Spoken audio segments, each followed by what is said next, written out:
As a docent, our job here at the Living Art event is to introduce them to the gallery space, to welcome them to the event. Each painting we're trying to give a little information about the artist, a little information about what the artist's inspiration was to make the painting. Ultimately, the performers are going to come in, so we have to be very aware of what's going on in the space around us, as well as trying to interact with the guests.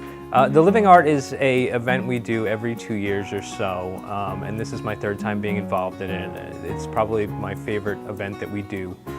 And as a writer, what I have to do is I go down to the yearly exhibit the Ossining Arts Council puts on at the Ossining Library, and I just kind of take time with the paintings, and I usually will just look at them for a while, see if anything in particular calls out to me.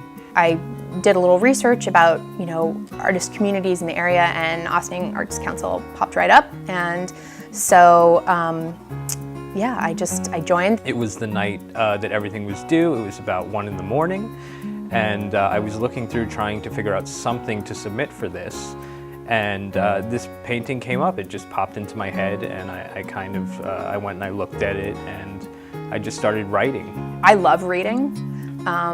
I think when the character kind of presented itself on the canvas, I thought something in my mind kind of connected with reading, and she looked thoughtful to me, and so I just thought, oh, what if I add some books here? I started wondering who this girl was, what she was reading, what reading actually meant to her, and it all kind of just flowed out, and I was able to submit it. As an Ossining Arts Council member, I welcome the collaboration with the Westchester Collaborative Theater.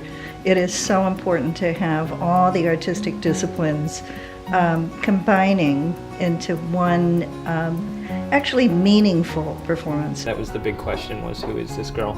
And after looking at the art and looking at the story that came out, I really think it's Jess.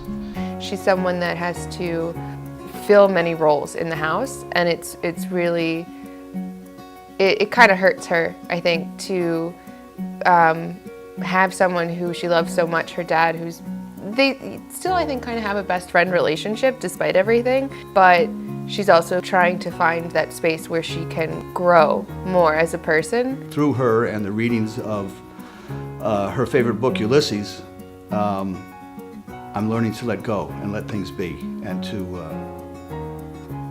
be happy.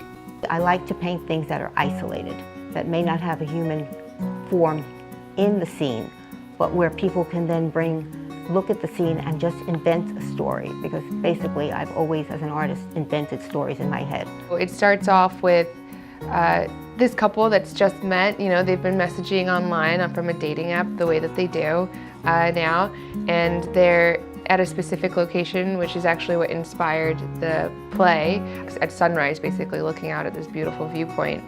There's the rocks, there's the water, the sky, and just a little horizon. And what's happening on that horizon? There are tiny little birds there, people, whatever. And then two people meeting and just enjoying each other and finding maybe a connection. I like that idea. The writer found that in the art and then created something through it.